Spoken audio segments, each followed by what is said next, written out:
अवैस खान लगारी ने आज एक अच्छा बहाना ढूंढा उन सवालात से बचने के लिए जो पानी और बिजली पे किए जाने थे।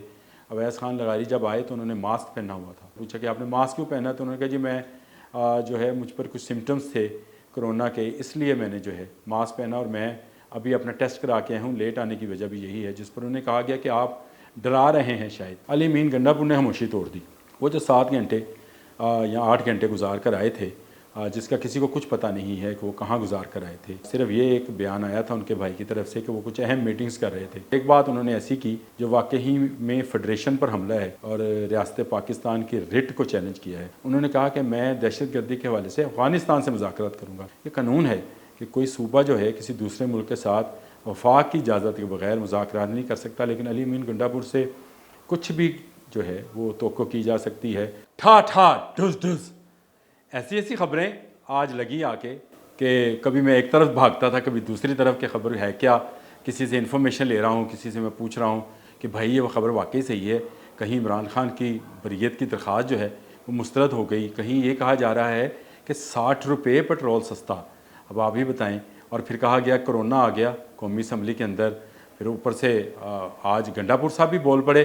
उन्होंने कहा मैं अफ़गानिस्तान से जो है ख़ुद मुज़ाकरात करूँगा दहशत गर्दी के हवाले से। ख्वाजा आसफ़ ने भरपूर जवाब दे दिया। उन्होंने कहा जी कि ये तो रियासत को चैलेंज करने वाली बात है। तो इतनी खबरें होने के बावजूद मतलब मुझे समझ नहीं आती थी कि बात कहाँ से शुरू करूँ, लेकिन आप तक तो आना था, आप तक खबरें पहुँचानी है। बारी बारी सारी खबरों पर तबसरा करूँगा। बोलता कालम के साथ मैं हूँ आमिर रज़ा ख़ान। आज की पहली खबर और बड़ी खबर है बानी PTI इमरान खान की बरीयत की दरख्वास्त 190 million pound case. 190 million pound जो इंग्लैंड से आया वो किसके कहने पर जो है वो किसी जगह पर रखवाया गया और क्यों रखवाया गया। ये वो केस था जो नैब लेकर गया था और आज जब अडियाला जेल में इसकी सुनवाई हुई तो उसमें ये बरीयत की दरख्वास्त जो दी गई थी कि इस केस में से बरी कर दिया जाए, इसमें सज़ा याफ्ता हैं, उसको मुस्तरद कर दिया गया। यानी वो सज़ा जो है वो बरकरार रहेगी। और ये बहुत बड़ी बात है कि वो 190 मिलियन पाउंड जो कि इस कौम की अमानत है, वो किसी के ज़ाती जेब के पैसे नहीं थे, वो वापस मिलेंगे। और नैब इस केस में जीतता हुआ नज़र आता है। गो अब कहा गया है बानी PTI के बुगला को कि वो नैब के तफ्तीशी अफसरान से जो है जिरा कर सकते हैं, लेकिन अब ये जिरा चलेगी। जो दरख्वास्त थी वो मुस्तरद हो चुकी और ये खबर बहुत बड़ी है। दूसरा अब आ जाए 60 रुपये पेट्रोल सस्ता होने वाली खबर पर।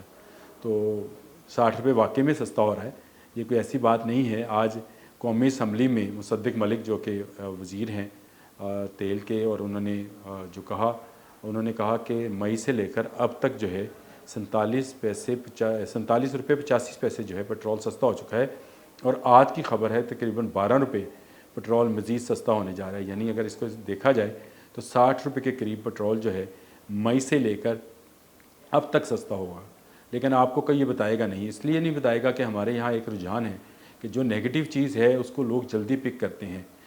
हो सकता है आप मेरी इस खबर को पिक ना करें, आप किसी और नेगेटिव खबर को पिक करें, लेकिन ये रुझान जो है वो मौला जट वाला है। किसी ने मौला जट के राइटर जो हैं नासिर अदीब, उनसे पूछा था कि आपने मौला जट का ट्रेंड क्यों बनाया। तो उन्होंने कहा मैंने नहीं बनाया था, शायकीन और तमाशबीनों ने बनाया था जो मौला जट देखना पसंद करते थे। तो शायद अब भी यही रुझान है। आप देख लीजिएगा TV पर जब ये पेट्रोल कम होगा तो लोगों के सामने माइक किया जाएगा तो वो कहेंगे जी ये तो बहुत कम हुआ है, इससे ज़्यादा कम होना चाहिए था। जब बढ़ाते हैं तो 40 रुपये 50 रुपये बढ़ाते हैं, जब कम करते हैं तो सिर्फ 4 रुपये 5 रुपये 7 रुपये कम करते हैं।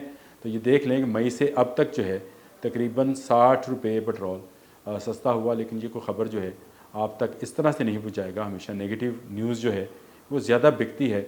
इस रुझान को भी ख़त्म होना चाहिए और मुस्बत जो ख़बरें हैं उस पर आना चाहिए। अब आ जाते हैं कौमी असम्बली में कोरोना पर। जी वाकई कोरोना कौमी असम्बली में आ गया और अवैस खान लगारी ने आज एक अच्छा बहाना ढूंढा उन सवालात से बचने के लिए जो पानी और बिजली पे किए जाने थे। अवैस खान लगारी जब आए तो उन्होंने मास्क पहना हुआ था। डिप्टी स्पीकर उस वक्त चेयर पे थे। उन्होंने पूछा कि आपने मास्क क्यों पहना, तो उन्होंने कहा जी मैं जो है मुझ पर कुछ सिम्टम्स थे कोरोना के, इसलिए मैंने जो है मास्क पहना और मैं अभी अपना टेस्ट करा के आया हूँ। लेट आने की वजह भी यही है। जिस पर उन्हें कहा गया कि आप डरा रहे हैं शायद। उन्होंने कहा नहीं डरा नहीं रहा, वाकई सिम्टम्स थे तो मैंने टेस्ट कराया है। जिस पर उन्हें कहा गया कि आज आपके मुतल्लिका सवाल बहुत थे। लाज़मी बात है, बिजली सबका मसला है, महंगी होती चली जा रही है। कल भी फ्यूल एडजस्टमेंट चार्जेस के हवाले से 1 रुपये 74 पैसे जो है उसकी कीमत सुनाई गई। और अब जो सवालात थे ان کو اٹھانے کے بجائے انہوں نے کورونا کا بہانہ کیا، یا سچ ہے، لیکن ان کو فوری طور پہ خال سے نکل جانے کا کہا۔ جاتے جاتے عمر ایوب سے ہاتھ میں لانے لگے تھے، عمر ایوب نے بھی ہاتھ آگے کیا تو اویس لغاری نے ہاتھ کھینچ لیا کہ جی مجھے ہو سکتا ہے کرونا اور آپ تک نہ پہنچ جائے۔ تو اس وقت کرونا کی گونج جو ہے وہ قومی اسمبلی میں سنائی دے رہی ہے۔ اب آ جائیں، علی امین گنڈا پور نے خاموشی توڑ دی۔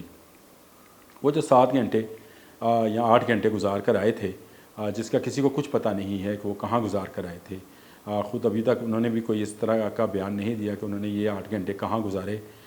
صرف یہ ایک بیان آیا تھا ان کے بھائی کی طرف سے کہ وہ کچھ اہم میٹنگز کر رہے تھے، کن کے ساتھ میٹنگز تھی کسی کو کچھ پتہ نہیں ہے۔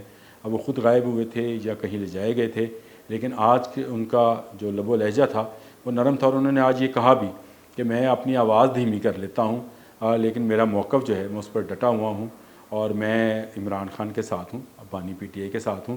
اور اس کے ساتھ ساتھ انہوں نے کہا کہ مجھے الیکشن کمیشن سے بہت سارے تحفظات ہیں، ہم ان سے جو لیں گے۔ وہ جو کہہ رہے تھے نا کہ میں لاہور میں آؤں گا، کوئی ڈھول تاشے لے کر آؤں گا اور یہاں پہ جلسہ کروں گا، وہ والا معاملہ اب آج نظر نہیں آیا۔ آج ان کے لب و لہجہ تو دھیما تھا، اور ایک بات انہوں نے ایسی کی جو واقعی میں فیڈریشن پر حملہ ہے اور ریاست پاکستان کی رٹ کو چیلنج کیا ہے۔ انہوں نے کہا کہ میں دہشت گردی کے حوالے سے افغانستان سے مذاکرات کروں گا۔ یہ قانون ہے کہ کوئی صوبہ جو ہے کسی دوسرے ملک کے ساتھ وفاق کی اجازت کے بغیر مذاکرات نہیں کر سکتا، لیکن علی امین گنڈا پور سے کچھ بھی جو ہے وہ توقع کی جا سکتی ہے۔ اگر وہ شراب کی بوتل میں شہد لے کر گاڑی میں جا سکتے ہیں تو وہ کچھ بات بھی منہ سے نکال سکتے ہیں، اور آج خواجہ حاصم نے انہیں ہاتھوں ہاتھ لیا اور ان کی خوب دھلائی کی۔ انہوں نے کہا کہ اس شخص کو لگام ڈالنی چاہیے جو کبھی پنجاب پر چڑھائی کرنے کی بات کرتا ہے اور اب افغانستان جا کر مذاکرات کی بات کرتا ہے، تو یہ سیدھی سیدھی ریاست کی رٹ کو چیلنج کرنے والی بات ہے۔ بات تو ان کی ٹھیک ہے کہ اس طرح جو ہے صوبے اگر دوسرے ملکوں سے بات کرنے لگے تو پھر ریاست کہاں جائے گی، پھر وفاق کہاں جائے گا، اور ہماری سیکورٹی کہاں جائے گی۔ یہ بہت اہم سوالات ہیں جن کا جواب جو ہے، سوال و جواب تو ہوتے رہیں گے، لیکن ان کا جواب جو ہے وہ آنے والا وقت دے گا کہ علی امین گنڈا پور افغانستان سے مذاکرات کرنے جاتے ہیں یا وزیر اعلیٰ ہاؤس سے گھر جاتے ہیں۔ آج میں اتنا ہی، اللہ حافظ۔